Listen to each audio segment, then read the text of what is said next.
मच्छियां उन्होंने भुनिया और खा रहे सी भोजन नूं ते प्रभु जी ने पतरस नूं कहा कि मैं तेनू अपनियां भेडां दा आजादी ठहराया, तू की कर मेरियां भेडां दी रखवाली कर। यूहन्ना दी इंजील ओदा आखिरी अध्याय असीं घरे जाके पढ़ सकदे हां। उत्थे प्रभु जी ने यूहन्ना नूं 3 बार पूछया कि तू मेरे नाल प्रीत करदा है, कि तू मेरे नाल प्यार करदा। 3 बार प्रभु यीशु मसीह ने पतरस नूं पूछया ते प्रभु जी नूं पतरस ने बार-बार यही जवाब दिता कि प्रभु जी तू सब कुछ जानदा।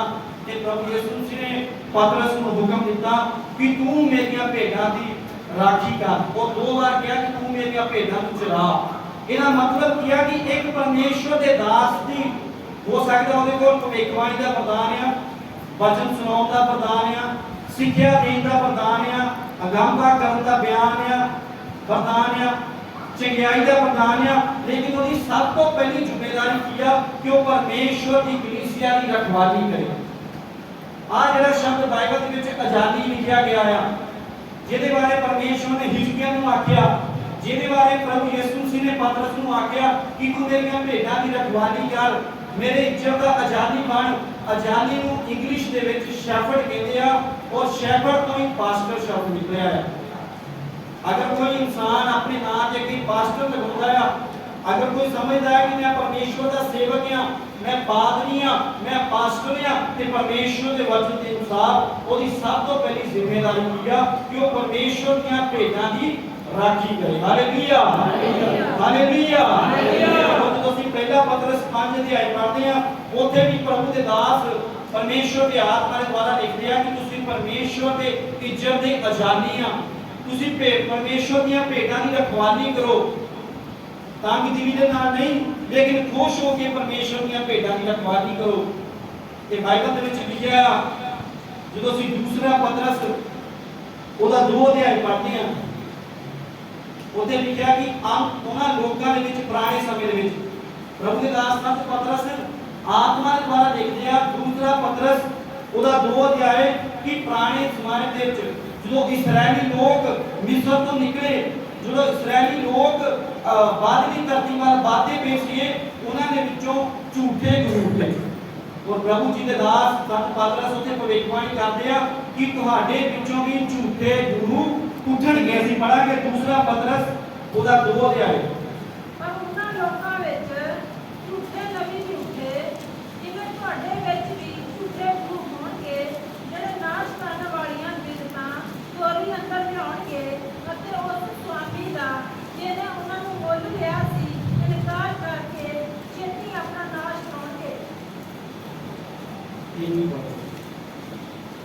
ਪਰ ਬਹੁਤੇ ਉਹਨਾਂ ਦੇ ਲੋਚੀਪੁਣੇ ਦੇ ਮਗਰ ਲੱਗ ਤੁਰਨਗੇ ਅਤੇ ਉਹਨਾਂ ਦੇ ਕਾਰਨ ਸੱਚਾਈ ਦੇ ਮਾਰਗ ਦੀ ਬਦਨਾਮੀ ਕੀਤੀ ਜਾਵੇਗੀ ਅਤੇ ਲੋਕ ਦੇ ਮਾਰੇ ਉਹ ਮਨੁੱਖ ਦੀਆਂ ਗੱਲਾਂ ਨਾਲ ਤੁਹਾਨੂੰ ਖੱਟੀ ਦਾ ਢੰਗ ਬਣਾ ਛੱਡਣਗੇ। ਉਹਨਾਂ ਉੱਤੇ ਸਜ਼ਾ ਦਾ ਹੁਕਮ ਰੋਕਣਾ ਹੀ ਹੋਇਆ ਹੈ, ਢਿੱਲ ਨਹੀਂ ਕਰਦਾ ਅਤੇ ਉਹਨਾਂ ਦਾ ਨਾਸ਼ ਘਬਰਾਉਂਦਾ नहीं। Hallelujah hallelujah. देखते सब प्रभु के दास संत पतरस जिन्हां नूं परमेश्वर ने अपनी कलीसिया दे लई आजादी ठहराया सीगा, जिन्हां नूं परमेश्वर ने कहा सीगा कि हे पतरस तू मेरियां भेडां दी, तू मेरी कलीसिया दी रखवाली कर। इत्थे ओ परमेश्वर दीयां भेडां नूं चेतावनी दे रहे आ। अज असीं इस गल नूं ध्यान दे नाल सुनना। इत्थे ओ की कहंदे आ कि तुहाडे विचों झूठे गुरु उठणगे, जिहड़ियां झूठियां सिक्ख्यावां आ, ਜਿਹੜੇ ਝੂਠੇ ਨਬੀ ਆ, ਝੂਠੇ ਗੁਰੂ ਆ, ਉਹ ਕਲੀਸਿਆ ਦੇ ਵਿੱਚ ਕਦੀ ਵੀ ਬਾਹਰ ਤੋਂ ਨਹੀਂ ਆਉਂਦੇ। ਲੇਕਿਨ ਸਾਡੇ ਆਪਣੇ ਵਿੱਚੋਂ ਬਾਈਬਲ ਦੱਸਦੀ ਆ ਕਿ ਝੂਠੇ ਗੁਰੂ ਉਠਣਗੇ। ਔਰ ਅੱਗੇ ਲਿਖਿਆ ਕਿ ਉਹ ਚੋਰੀ ਸਾਹਮਣੇ ਨਹੀਂ ਆਉਣਗੇ, ਸੇਵਕਾਂ ਨੂੰ ਦੱਸ ਕੇ ਲੋਕਾਂ ਦੇ ਘਰਾਂ ਵਿੱਚ ਨਹੀਂ ਜਾਣਗੇ, ਸੇਵਕਾਂ ਨੂੰ ਦੱਸ ਕੇ ਕੋਈ ਕੰਮ ਨਹੀਂ ਕਰਨਗੇ। ਲੇਕਿਨ ਇੱਥੇ ਲਿਖਿਆ ਕਿ ਉਹ ਚੋਰੀ ਨਾਸ਼ ਕਰਨ ਵਾਲੀਆਂ ਬਿਦਤਾਂ ਨੂੰ ਕਲੀਸਿਆ ਦੇ ਅੰਦਰ ਲੈ ਕੇ ਆਉਣਗੇ। ਅੱਗੇ ਉਹ ਲਿਖਿਆ ਕਿ ਬਹੁਤੇ थोड़े नहीं लिखा लेकिन लिखा बहुते उन्होंने लुचपुणे दे मगर लग जाणगे। इत्थे जिहड़ा शब्द लिखा गया है लुचपुणा लिखा गया क्योंकि परमेश्वर का आत्मा उन्हां लोकां दे बड़ा ही खिलाफ है जिहड़े कलीसिया नूं भरमाउंदे आ। परमेश्वर का पवित्र आत्मा उन्हां दे लई बहुत ही हार्ड शब्द वरतदा है जिहड़े लोग कलीसिया नूं अलग अलग करदे आ। और इत्थे लिखा कि बहुत ही उन्हां दे लुचपुणे दे मगर लग जाणगे। ये बहुत ही बुरा शब्द है लेकिन परमेश्वर का आत्मा कह रहा है। और अगे लिखा कि वह भगती को खट्टी का वसीला बना के बनाने दीयां गल्लां दसणगे। ਅੱਜ ਵੀ ਬਹੁਤ ਸਾਰੇ ਲੋਕਾਂ ਨੇ ਪਰਮੇਸ਼ਵਰ ਦੇ ਕੰਮ ਨੂੰ ਖੱਟੀ ਦਾ ਵਸੀਲਾ ਬਣਾਇਆ ਹੋਇਆ ਆ। ਖੱਟੀ ਦਾ ਪੈਸਿਆਂ ਲਈ ਪਰਮੇਸ਼ਵਰ ਦਾ ਕੰਮ ਕਰਦੇ ਆ। ਪੈਸਿਆਂ ਲਈ ਪਰਮੇਸ਼ਵਰ ਦੇ ਘਰ ਦੇ ਵਿੱਚ ਡਿਊਟੀਆਂ ਲਗਾਈਆਂ ਜਾਂਦੀਆਂ। ਇੱਕ ਚਰਚ ਨੇ ਵੈਕੈਂਸੀਆਂ ਕੱਢੀਆਂ ਜੀ, ਸਾਹਮਣੇ ਜਿਹੜਾ ਖੜਾ ਹੋ ਕੇ ਪਰਮੇਸ਼ਵਰ ਦੀ ਆਰਾਧਨਾ ਕਰੂਗਾ ਉਹਦੀ ਜ਼ਰੂਰਤ ਆ, ਉਹਦੀ ਤਨਖਾਹ 25,000। ਜਿਹੜੇ ਪਿੱਛੇ ਖੜੇ ਹੋ ਕੇ ਗਾਉਣ ਵਾਲੇ ਆ ਉਹਨਾਂ ਦੀ ਵੀ ਜ਼ਰੂਰਤ ਆ, ਉਹਨਾਂ ਦੀ ਤਨਖਾਹ 20,000। ਕੀਬੋਰਡ ਵਜਾਉਣ ਵਾਲਿਆਂ ਦੀ ਜ਼ਰੂਰਤ ਆ, ਉਹਨਾਂ ਦੀ ਤਨਖਾਹ 15,000। ਲੇਕਿਨ ਪਰਮੇਸ਼ਵਰ ਪਹਾੜੇ ਦੇ ਸੇਵਕਾਂ ਨੂੰ ਨਹੀਂ ਚਾਹੁੰਦਾ। ਪਰਮੇਸ਼ਵਰ ਆਪਣੀ ਸੰਤਾਨ ਤੋਂ ਆਪਣਾ ਕੰਮ ਲੈਣਾ ਚਾਹੁੰਦਾ ਹੈ। ਔਰ ਕਦੀ ਵੀ ਸੰਤਾਨ ਆਪਣੇ ਬਾਪ ਤੋਂ ਪੈਸੇ ਲੈ ਕੇ ਕੰਮ ਨਹੀਂ ਕਰਦੀ। ਸੰਤਾਨ ਕਦੀ ਵੀ ਆਪਣੇ ਪਿਤਾ ਤੋਂ ਦਿਹਾੜੀ ਲੈ ਕੇ ਕੰਮ ਨਹੀਂ ਕਰਦੀ। ਇੱਕ ਪੁੱਤਰ ਆਪਣੇ ਬਾਪ ਤੋਂ ਮਹੀਨੇ ਦੀ ਤਨਖਾਹ ਲੈ ਕੇ ਕੰਮ ਨਹੀਂ ਕਰਦਾ, ਲੇਕਿਨ ਉਹ ਆਪਣੇ ਬਾਪ ਦੇ ਕੰਮ ਨੂੰ ਆਪਣਾ ਕੰਮ ਸਮਝ ਕੇ ਕਰਦਾ ਹੈ। ਹਾਲੇਲੂਇਆ। ਔਰ ਇੱਥੇ ਕੀ ਲਿਖਿਆ ਕਿ ਉਹ ਬਣਾਉਣ ਦੀਆਂ ਗੱਲਾਂ ਦੇ ਨਾਲ ਲੋਕਾਂ ਨੂੰ ਭਰਮਾਵੇ ਦੇ ਵਿੱਚ ਪਾਉਣਗੇ। ਗੱਲਾਂ ਨਹੀਂ ਕਰਨੀਆਂ, ਕਿਸੇ ਨੇ ਵੀ ਧਿਆਨ ਇੱਧਰ ਦੇਣਾ, ਕਿਉਂਕਿ ਜਦੋਂ ਤੂੰ ਗੱਲਾਂ ਕਰਦਾ ਬੋਲਦਾ ਆ ਮੈਨੂੰ ਭੁੱਲ ਜਾਂਦਾ ਆ। ਅਗਰ ਕਿਸੇ ਨੂੰ ਬੁਰਾ ਲੱਗਦਾ ਤਾਂ ਇਹਨਾਂ ਗੱਲਾਂ ਦੇ ਉੱਤੇ ਕੰਟਰੋਲ ਕਰੇ। ਲੇਕਿਨ ਪਰਮੇਸ਼ਵਰ ਦਾ ਆਤਮਾ ਇਹਨਾਂ ਚੀਜ਼ਾਂ ਨੂੰ ਖੁਸ਼ ਨਹੀਂ ਆ। ਔਰ ਮੱਤੀ ਦੀ ਅੰਜੀਲ ਦੇ ਵਿੱਚ 7:15 ਦੇ ਵਿੱਚ ਅਸੀਂ ਘਰੇ ਜਾ ਕੇ ਪੜ੍ਹ ਸਕਦੇ ਹਾਂ। ਉੱਥੇ ਲਿਖਿਆ ਕਿ ਜਿਹੜੇ ਝੂਠੇ ਨਬੀ ਤੁਹਾਡੇ ਵਿੱਚ ਆਉਣਗੇ ਉਹਨਾਂ ਦੀ ਪਛਾਣ ਕੀ ਹੋਵੇਗੀ। ਅੱਜ ਆਖਰੀ ਗੱਲ ਮੈਂ ਬੋਲ ਕੇ ਬੈਠਣਾ ਚਾਹੁੰਦਾ, ਜਿਹੜੇ ਝੂਠੇ ਨਬੀ ਭਰਮਾਉਣ ਵਾਲੇ ਲੋਕ ਤੁਹਾਡੇ ਵਿੱਚ ਆਉਣਗੇ ਉਹਨਾਂ ਦੀ ਪਛਾਣ ਕੀ ਹੋਵੇਗੀ। ਕਿਉਂਕਿ ਬਾਈਬਲ ਦੇ ਵਿੱਚ ਲਿਖਿਆ ਉਹ ਤੁਹਾਡੇ ਵਿੱਚੋਂ ਉੱਠਣਗੇ, ਉਹਨਾਂ ਕੋਲ ਵੀ ਇਹੀ ਬਾਈਬਲ ਹੋਵੇਗੀ, ਇਹੀ ਵਚਨ ਹੋਵੇਗਾ। ਸਾਡੇ ਬਾਰੇ ਗੀਤ ਹੋਣਗੇ, ਸਾਡੇ ਵਰਗੇ ਕੱਪੜੇ ਪਾਏ ਹੋਣਗੇ, ਸਾਡੇ ਵਾਂਗੂ ਹੀ ਖੁਦਾਵੰਦ ਯਿਸੂ ਮਸੀਹ ਦੇ ਨਾਮ ਵਿੱਚ ਪ੍ਰਾਰਥਨਾ ਕਰਨਗੇ, ਸਾਡੇ ਵਾਂਗੂ ਹੀ ਪਿਤਾ ਪੁੱਤਰ ਪਵਿੱਤਰ ਆਤਮਾ ਦੇ ਨਾਮ ਵਿੱਚ ਬਪਤਿਸਮਾ ਦੇਣਗੇ। ਲੇਕਿਨ ਅਸੀਂ ਉਹਨਾਂ ਦੀ ਪਛਾਣ ਕਿੱਦਾਂ ਕਰਾਂਗੇ। ਮੱਤੀ ਦੀ ਅੰਜੀਲ 7:15 ਵਿੱਚ ਲਿਖਿਆ ਕਿ ਉਹ ਤੁਹਾਡੇ ਅੰਦਰ ਭੇਡਾਂ ਦੀ ਤਰ੍ਹਾਂ ਆਉਣਗੇ। ਉਹ ਭੇਡਾਂ ਦੇ ਰੂਪ ਦੇ ਵਿੱਚ ਤੁਹਾਡੇ ਅੰਦਰ ਆਉਣਗੇ, ਲੇਕਿਨ ਅੰਦਰੋਂ ਫਾੜਨ ਵਾਲੇ ਬਘਿਆੜ ਦੇ ਵਰਗੇ ਹੋਣਗੇ। ਹਾਲੇਲੂਇਆ। ਉਹ ਤੋਂ ਅੱਗੇ ਲਿਖਿਆ ਤੁਸੀਂ ਉਹਨਾਂ ਦੇ ਫਲਾਂ ਤੋਂ ਉਹਨਾਂ ਦੀ ਪਛਾਣ ਕਰੋਗੇ। ਧਿਆਨ ਦੇ ਨਾਲ ਸੁਣਨਾ ਹੈ। ਬਾਈਬਲ ਦੇ ਵਿੱਚ ਪ੍ਰਭੂ ਯਿਸੂ ਮਸੀਹ ਨੇ ਮੱਤੀ ਦੀ ਅੰਜੀਲ 7 ਅਧਿਆਏ ਇਹਨੂੰ ਘਰੇ ਜਾ ਕੇ ਪੜ੍ਹ ਸਕਦੇ ਹੋ। ਉੱਥੇ ਲਿਖਿਆ ਕਿ ਹਰ ਇੱਕ ਚੰਗਾ ਦਰਖਤ ਆਪਣੇ ਫਲਾਂ ਤੋਂ ਪਛਾਣਿਆ ਜਾਂਦਾ ਹੈ। ਔਰ ਉੱਥੇ ਲਿਖਿਆ ਕਿ ਤੁਸੀਂ ਝੂਠੇ ਨਬੀਆਂ ਨੂੰ ਉਹਨਾਂ ਦੇ ਫਲਾਂ ਤੋਂ ਪਛਾਣੋਗੇ, ਕਿਉਂਕਿ ਉਹ ਭੇਡਾਂ ਦੇ ਰੂਪ ਦੇ ਵਿੱਚ ਤੁਹਾਡੇ ਕੋਲ ਆਉਣਗੇ, ਜੈਮਸੀ ਦੀ ਕਹਿ ਕੇ ਤੁਹਾਡੇ ਘਰਾਂ 'ਚ ਆਉਣਗੇ। ਚੋਰੀ ਨਾਸ਼ ਹੋਣ ਵਾਲੀਆਂ ਬਿਪਤਾ ਤੁਹਾਡੇ ਘਰਾਂ ਦੇ ਵਿੱਚ ਲੈ ਕੇ ਆਉਣਗੇ। ਉੱਥੇ ਲਿਖਿਆ ਕਿ ਬਾਹਰੋਂ ਤੋਂ ਦੇਖਣ ਨੂੰ ਭੇਡਾਂ ਵਰਗੇ ਲੱਗਣਗੇ, ਬਾਹਰੋਂ ਤੋਂ ਬਹੁਤ ਪ੍ਰਭੂ ਦਾ ਦਾਸ ਮਸਾ ਕੀਤਾ ਹੋਇਆ ਲੱਗੇਗਾ, ਬੜੀ ਉੱਚੀ ਉੱਚੀ ਪ੍ਰਾਰਥਨਾ ਕਰਦਾ ਆ, ਫੋਨ ਤੇ ਵੀ ਦੁੱਖ ਸੁੱਖ ਕਰਦਾ ਆ, ਸਾਡੇ ਘਰਾਂ 'ਚ ਵੀ ਆਉਂਦੇ ਆ, ਸ਼ਾਮ ਨੂੰ ਵੀ ਆਉਂਦੇ ਆ, ਜਦੋਂ ਫੋਨ ਕਰੀਏ ਉਦੋਂ ਆ ਜਾਂਦੇ ਆ। ਲੇਕਿਨ ਕੀ ਉਹਨੇ ਤੁਹਾਡੇ ਸੇਵਕ ਨੂੰ ਪੁੱਛਿਆ ਕਿ ਮੈਂ ਤੁਹਾਡੀ ਕਲੀਸਿਆ ਦੇ ਵਿੱਚ ਜਾ ਰਿਹਾ ਹਾਂ? ਕਿਉਂਕਿ ਉੱਥੇ ਲਿਖਿਆ ਕਿ ਉਹ ਚੋਰੀ ਨਾਸ਼ ਹੋਣ ਵਾਲੀਆਂ ਬਿਪਤਾ ਕਲੀਸਿਆ ਦੇ ਅੰਦਰ ਲੈ ਕੇ ਆਉਣਗੇ। ਇਹ ਕੋਈ ਮੇਰੀਆਂ ਆਪਣੀਆਂ ਗੱਲਾਂ ਨਹੀਂ ਆ। ਅਗਰ ਹੈਗੀਆਂ ਆ ਤਾਂ ਫਿਰ ਪਰਮੇਸ਼ਵਰ ਦੇ ਵਚਨ ਦੇ ਵਿੱਚ ਉਹਨਾਂ ਨੂੰ ਕੱਢ ਦਿਓ। ਉੱਥੇ ਕੀ ਲਿਖਿਆ ਕਿ ਝੂਠੇ ਗੁਰੂ ਚੋਰੀ ਕਿਤੋਂ ਚੋਰੀ ਪਰਮੇਸ਼ਵਰ ਦੇ ਠਹਿਰਾਏ ਹੋਏ ਦਾਸਾਂ ਤੋਂ, ਪਰਮੇਸ਼ਵਰ ਦੇ ਠਹਿਰਾਏ ਹੋਏ ਰਾਖਿਆਂ ਤੋਂ ਚੋਰੀ ਉਹ ਕਲੀਸਿਆ ਦੇ ਅੰਦਰ ਜਾ ਕੇ ਨਾਸ਼ ਹੋਣ ਵਾਲੀਆਂ ਬਿਪਤਾ ਲੈ ਕੇ ਆਉਣਗੇ। ਅੱਜ ਅਸੀਂ ਹੁਸ਼ਿਆਰ ਹੋਣਾ ਆ। ਉਦਾਹਰਨ ਦੇ ਤੌਰ ਤੇ ਮੰਨ ਲਓ ਇੱਕ ਇਨਸਾਨ ਹੈ, ਉਹਦੇ ਕੋਲ ਬਹੁਤ ਸਾਰੀਆਂ ਭੇਡਾਂ ਆ, ਔਰ ਉਹ ਕੀ ਕਰਦਾ ਉਹਨਾਂ ਭੇਡਾਂ ਨੂੰ ਵੇਚ ਕੇ ਆਪਣਾ ਗੁਜ਼ਾਰਾ ਕਰਦਾ, ਉਹਨਾਂ ਭੇਡਾਂ ਨੂੰ ਪੁੱਤਰ ਕੇ ਆਪਣਾ ਗੁਜ਼ਾਰਾ ਕਰਦਾ। ਸਾਰਾ ਸਾਲ ਉਹਨੇ ਭੇਡਾਂ ਨੂੰ ਚਰਾਇਆ, ਉਹਨਾਂ ਨੂੰ ਪਾਣੀ ਦਿੱਤਾ, ਉਹਨਾਂ ਨੂੰ ਖਾਣਾ ਦਿੱਤਾ, ਅੱਛੇ ਅੱਛੇ ਘਾਹ ਦੀਆਂ ਚਰਗਾਹਾਂ ਦੇ ਵਿੱਚ ਲੈ ਕੇ ਗਿਆ। ਲੇਕਿਨ ਅਚਾਨਕ ਇੱਕ ਇਨਸਾਨ ਉਸ ਚਰਵਾਹੇ ਨੂੰ ਪੁੱਛੇ ਬਿਨਾ ਆ ਕੇ ਉਹਨਾਂ ਭੇਡਾਂ ਦੇ ਵਿੱਚੋਂ ਕੁਝ ਭੇਡਾਂ ਨੂੰ ਵੇਚ ਦੇਵੇ, ਆਜ਼ਾਦੀ ਉਹਨੂੰ ਕੀ ਕਰੇਗਾ? ਜੋ ਪਰਮੇਸ਼ਵਰ ਦਾ ਵਚਨ ਕਹਿੰਦਾ ਹੈ ਚੋਰ ਕਰੇਗਾ। ਅਚਾਨਕ ਕੋਈ ਜਾਨਵਰ ਆ ਕੇ ਉਹਨਾਂ ਭੇਡਾਂ ਦੇ ਵਿੱਚ ਹਮਲਾ ਕਰ ਦੇਵੇ, ਉਹ ਭੇਡਾਂ ਖਿਲਰ ਜਾਣ, ਤੇ ਪਰਮੇਸ਼ਵਰ ਦੇ ਵਚਨ ਦੇ ਵਿੱਚ ਕੀ ਲਿਖਿਆ? ਆਪ ਵਾਲੇ ਬਘਿਆੜ। ਅਗਰ ਕਿਸੇ ਸੇਵਕ ਦੇ ਆਉਣ ਦੇ ਨਾਲ, ਅਗਰ ਕਿਸੇ ਸੇਵਕ ਦੇ ਕਲੀਸਿਆ ਦੇ ਵਿੱਚ ਆਉਣ ਦੇ ਨਾਲ ਕਲੀਸਿਆ ਦੇ ਵਿੱਚ ਫੁੱਟ ਪੈ ਜਾਵੇ, ਅਗਰ ਕਿਸੇ ਸੇਵਕ ਦੇ ਪ੍ਰਚਾਰਕ ਦੇ ਕਲੀਸਿਆ ਦੇ ਵਿੱਚ ਆਉਣ ਦੇ ਨਾਲ ਕਲੀਸਿਆ ਦੇ ਲੋਕ ਖਿੰਡ ਜਾਣ, ਅਗਰ ਕਿਸੇ ਕਲੀਸਿਆ ਦੇ ਵਿੱਚ ਕਿਸੇ ਬਾਹਰੋਂ ਸੇਵਕ ਦੇ ਆਉਣ ਦੇ ਨਾਲ ਕਲੀਸਿਆ ਖਿਲਰ ਜਾਵੇ, ਤੇ ਪਰਮੇਸ਼ਵਰ ਦਾ ਵਚਨ ਉਹਨੂੰ ਬਘਿਆੜ ਕਹਿੰਦਾ ਹੈ, ਮੈਂ ਨਹੀਂ ਕਹਿੰਦਾ। ਕਿਉਂਕਿ ਬਘਿਆੜ ਦੇ ਆਉਣ ਦੇ ਨਾਲ ਭੇਡਾਂ ਦੌੜਦੀਆਂ ਆ, ਆਜ਼ਾਦੀ ਦੇ ਆਉਣ ਦੇ ਨਾਲ ਉਹਦੇ ਮਗਰ ਚੱਲਦੀਆਂ। ਪੂਰਾ ਸਾਲ ਆਜ਼ਾਦੀ ਨੇ ਉਹਨਾਂ ਨੂੰ ਪਾਣੀ ਦਿੱਤਾ, ਉਹਨਾਂ ਨੂੰ ਘਾਹ ਦਿੱਤਾ, ਉਹਨਾਂ ਦੀ ਰੱਖਿਆ ਕੀਤੀ। ਲੇਕਿਨ ਅਗਰ ਕੋਈ ਆ ਕੇ ਉਹਨਾਂ ਦੀ ਖੋਲ ਉੱਤਰ ਕੇ ਆਪਣਾ ਫਾਇਦਾ ਲਵੇ, ਪੂਰਾ ਸਾਲ ਆਜ਼ਾਦੀ ਨੇ ਉਹਨਾਂ ਦੇ ਲਈ ਰਖਵਾਲੀ ਕੀਤੀ, ਉਹਨਾਂ ਦੇ ਘਰਾਂ 'ਚ ਜਾਂਦਾ ਰਿਹਾ, ਉਹਨਾਂ ਦੇ ਦੁੱਖਾਂ 'ਚ ਉਹਨਾਂ ਨੂੰ ਸਾਥ ਦਿੱਤਾ, ਸਲਾਹ ਦੇ ਵੇਲੇ ਸਲਾਹ ਦਿੱਤੀ, ਰਾਤ ਨੂੰ ਬੈਠ ਕੇ ਪ੍ਰਾਰਥਨਾ ਕੀਤੀ, ਆਪਣੀਆਂ ਤੰਗੀਆਂ ਦੇ ਵਿੱਚ ਵੀ ਪਰਮੇਸ਼ਵਰ ਦੇ ਵਚਨ ਨੂੰ ਤਿਆਰ ਕਰਕੇ ਉਹਨਾਂ ਨੂੰ ਸੁਣਾਇਆ।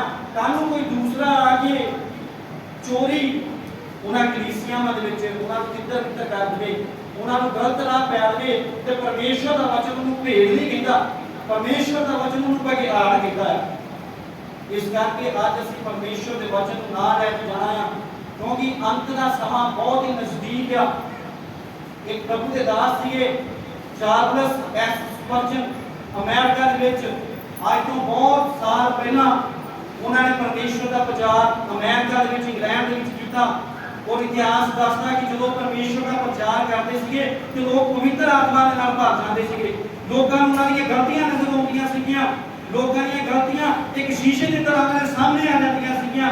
ਉਹ ਜਦੋਂ ਇਸ ਦੁਨੀਆ ਨੂੰ ਛੱਡ ਕੇ ਗਏ, ਆਪਣੇ ਜਾਣ ਤੋਂ ਪਹਿਲਾਂ ਉਹਨਾਂ ਨੇ ਇੱਕ ਭਵਿੱਖਬਾਣੀ ਕੀਤੀ ਸੀ ਪਰਮੇਸ਼ਵਰ ਦੀ ਆਤਮਾ ਦੇ ਦੁਆਰਾ। ਧਿਆਨ ਦੇ ਨਾਲ ਸੁਣ ਕੇ ਜਾਈਏ। ਪ੍ਰਭੂ ਦੇ ਦਾਸ ਨੇ ਆਪਣੇ ਜਾਣ ਤੋਂ ਪਹਿਲਾਂ ਇੱਕ ਭਵਿੱਖਬਾਣੀ ਕੀਤੀ, ਜਿਸ ਤਰ੍ਹਾਂ ਅੱਜ ਵੀ ਪਰਮੇਸ਼ਵਰ ਨੇ ਆਪਣੇ ਨਬੀਆਂ ਨੂੰ ਭੇਜਿਆ ਜੋ ਕਿ ਸਾਨੂੰ ਆਉਣ ਵਾਲਾ ਸਮਾਂ ਦੱਸਦੇ ਆ, ਸਾਡੀਆਂ ਗਲਤੀਆਂ ਸਾਨੂੰ ਦੱਸਦੇ ਆ। ਉਹਨਾਂ ਨੇ ਕਿਹਾ ਸੀਗਾ ਕਿ ਇੱਕ ਸਮਾਂ ਆਵੇਗਾ ਜਦੋਂ ਆਜ਼ਾਦੀ ਦਾ ਮਤਲਬ ਹੁੰਦਾ ਪਾਸਟਰ, ਜਦੋਂ ਆਜ਼ਾਦੀ ਭੇਡਾਂ ਦੀ ਰਾਖੀ ਨਹੀਂ ਕਰਨਗੇ, ਭੇਡਾਂ ਦੀ ਚਰਵਾਹੇ ਨਹੀਂ ਹੋਣਗੇ, ਲੇਕਿਨ ਉਹ ਬੱਕਰੀਆਂ ਨੂੰ ਮਨੋਰੰਜਨ ਦੇ ਲਈ, ਬੱਕਰੀਆਂ ਨੂੰ ਮਨੋਰੰਜਨ ਕਰਨ ਦੇ ਲਈ ਉਹਨਾਂ ਦੀ ਅਗਵਾਈ ਕਰਨਗੇ। ਅੰਤ ਦੇ ਸਮੇਂ ਦੇ ਵਿੱਚ ਉਹਨਾਂ ਨੇ ਲਿਖਿਆ ਕਿ ਆਜ਼ਾਦੀ ਭੇਡਾਂ ਦੀ ਰਖਵਾਲੀ ਨਹੀਂ ਕਰਨਗੇ, ਲੇਕਿਨ ਬੱਕਰੀਆਂ ਦਾ ਮਨੋਰੰਜਨ ਕਰਨਗੇ। ਅੱਜ ਵੀ ਬਹੁਤ ਸਾਰੇ ਸੇਵਕ ਦੁਨੀਆ ਨੂੰ ਖੁਸ਼ ਕਰਦੇ ਆ, ਉਹਨਾਂ ਦੇ ਲਈ ਚੰਗੀਆਂ ਗੱਲਾਂ ਬੋਲਦੇ ਆ। ਜਦੋਂ ਅਸੀਂ ਹਿਜਕੀਆ ਦੀ ਕਿਤਾਬ ਦੇ ਵਿੱਚ ਪੜ੍ਹਦੇ ਉੱਤੇ ਲਿਖਿਆ ਝੂਠੇ ਨਬੀ ਤੇ ਝੂਠੀਆਂ ਨਬੀਆਂ। ਹਾਂਜੀ, ਦਾਸ ਵੀ ਲਿਖਿਆ ਤੇ ਦਾਸੀਆਂ ਵੀ ਲਿਖੀਆਂ ਆ।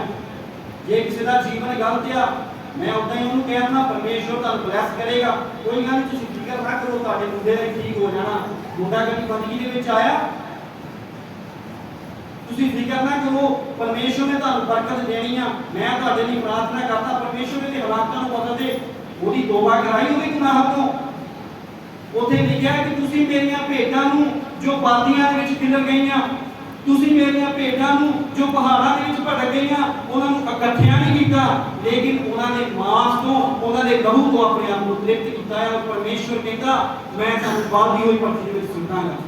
ਇਸ ਕਰਕੇ ਅੱਜ ਅਸੀਂ ਗੌਰ ਕਰਨੀ ਆ, ਜਿਸ ਸੇਵਕ ਦੇ ਦੁਆਰਾ ਕਲੀਸਿਆ ਖਿਲਰ ਜਵੇ, ਜੋ ਸੇਵਕ ਕਿਸੇ ਸੇਵਕ ਦੀ ਮਰਜ਼ੀ ਤੋਂ ਬਿਨਾਂ ਤੋਂ ਪੁੱਛੇ ਬਿਨਾਂ ਕਿਸੇ ਕਲੀਸਿਆ ਦੇ ਵਿੱਚ ਆਉਂਦਾ ਆ, ਪ੍ਰਚਾਰ ਕਰਦਾ ਆ, ਬਾਈਬਲ ਉਹਦੇ ਬਾਰੇ ਕੀ ਕਹਿੰਦੀ ਆ ਤੁਸੀਂ ਸੁਣ ਲਿਆ।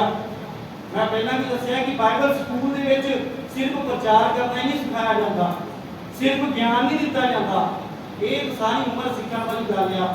ਲੇਕਿਨ ਬਾਈਬਲ ਸਕੂਲ ਦੇ ਵਿੱਚ ਤਰੀਕੇ ਸਿਖਾਏ ਜਾਂਦੇ ਆ ਕਿ ਇੱਕ ਕਲੀਸਿਆ ਦੇ ਵਿੱਚ ਚੰਗੇ ਮੈਂਬਰ ਬਣ ਕੇ ਕਿੱਦਾਂ ਰਹਿਣਾ ਆ, ਵਫਾਦਾਰ ਲੋਕਾਂ ਨੂੰ ਪਰਮੇਸ਼ਵਰ ਪਸੰਦ ਕਰਦਾ ਆ, ਇਮਾਨਦਾਰ ਸੇਵਕਾਂ ਨੂੰ ਪਰਮੇਸ਼ਵਰ ਪਸੰਦ ਕਰਦਾ ਆ।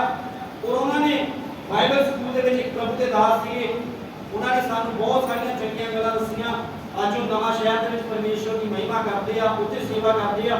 ਉਹਨਾਂ ਨੇ ਸਾਨੂੰ ਦੱਸਿਆ ਸੀਗਾ, ਕਹਿੰਦੇ ਜਦੋਂ ਵੀ ਤੁਹਾਨੂੰ ਮੌਕਾ ਮਿਲੇ ਕਿਸੇ ਦੂਸਰੀ ਕਲੀਸਿਆ ਦੇ ਵਿੱਚ ਜਾਣ ਦੇ ਲਈ, ਜਦੋਂ ਵੀ ਤੁਹਾਨੂੰ ਮੌਕਾ ਮਿਲੇ, ਕੋਈ ਸੇਵਕ ਤੁਹਾਨੂੰ ਆਪਣੀ ਕਲੀਸਿਆ ਦੇ ਵਿੱਚ ਬੁਲਾਵੇ, ਤੇ ਬਹੁਤ ਸਾਰੇ ਲੋਕ ਤੁਹਾਡੇ ਵਚਨ ਬੋਲਣ ਤੋਂ ਬਾਅਦ ਤੁਹਾਡੇ ਕੋਲ ਹੋਣਗੇ, ਕਿਉਂਕਿ ਜਦੋਂ ਕੋਈ ਨਵਾਂ ਸਾਡੇ ਵਿੱਚ ਆਉਂਦਾ ਤੇ ਅਸੀਂ ਉਹਦੀ ਬਾਹਲੀ ਕਦਰ ਕਰਦੇ ਆ, ਕਿਉਂਕਿ ਜਿਹੜੀ ਚੀਜ਼ ਸਾਡੇ ਘਰ ਦੀ ਹੁੰਦੀ ਆ ਉਹਦੀ ਅਸੀਂ ਕਦਰ ਘੱਟ ਕਰਦੇ ਆ।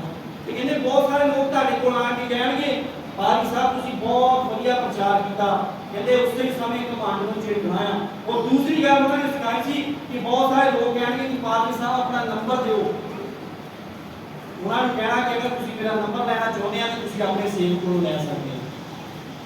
ਕਹਿੰਦੇ ਸੀਗੇ ਕਿ ਅਗਰ ਸਾਡੇ ਜਾਣ ਦੇ ਨਾਲ ਉਸ ਜਗ੍ਹਾ ਦੀਆਂ, ਉਸ ਇੱਜ਼ਤ ਦੀਆਂ ਭੇਡਾਂ ਖਿਲਰ ਗਈਆਂ, ਉਸ ਇੱਜ਼ਤ ਦੀਆਂ ਭੇਡਾਂ ਆਲੇ ਦੁਆਲੇ ਚਲੀਆਂ ਗਈਆਂ, ਤਾਂ ਅਸੀਂ ਆਜ਼ਾਦੀ ਨਹੀਂ ਆ, ਅਸੀਂ ਬਘਿਆੜ ਆ।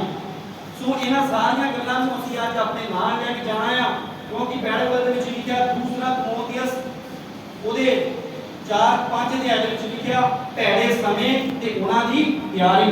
ਅਸੀਂ ਸੁਣੀ ਤੇ ਜਾਣਦੇ ਆ ਕਿ ਭੈੜੇ ਸਮੇਂ ਆਉਣ ਵਾਲੇ ਆ, ਇਦਾਂ ਹੋਵੇਗੀ, ਲੇਕਿਨ ਅਸੀਂ ਤਿਆਰੀ ਕੀਤੀ ਆ।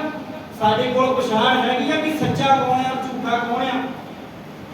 बहुत सारे लोग होंगे जी भट्टियां मतियां करो बाहर निकल के देखो, लेकिन बाइबल दसदी है कि जो लोग परमेश्वर के नाल रिश्ता जोड़ के रखते हैं वो तो पहाड़ों में भी परमेश्वर की बरकत पा लेते हैं, वो तो उजाड़ा में भी परमेश्वर की बरकत पा लेते हैं। परमेश्वर तो उन्होंने पत्थरों के विच भी दर्शन देता है। बाइबल दसदी है कि जबूब अपने पिता के घर तो गया, अपने मामे के घर के लिए वो राह में उजाड़ दे विच सीगा, लेकिन वो परमेश्वर के नाल चलदा सीगा, ਉਹਦਾ ਰਿਸ਼ਤਾ परमेश्वर के नाल सीगा। कि वो पत्थर जिन्हां दे बारे दुनिया कहती है कि पत्थर से पानी पाई जाओ उनको फर्क नहीं पैंदा, जिन्हां दे बारे दुनिया कहती है कि पत्थर को सिखाओ लेकिन वो किहड़ा सीख सकता, पत्थर तो पत्थर ही है।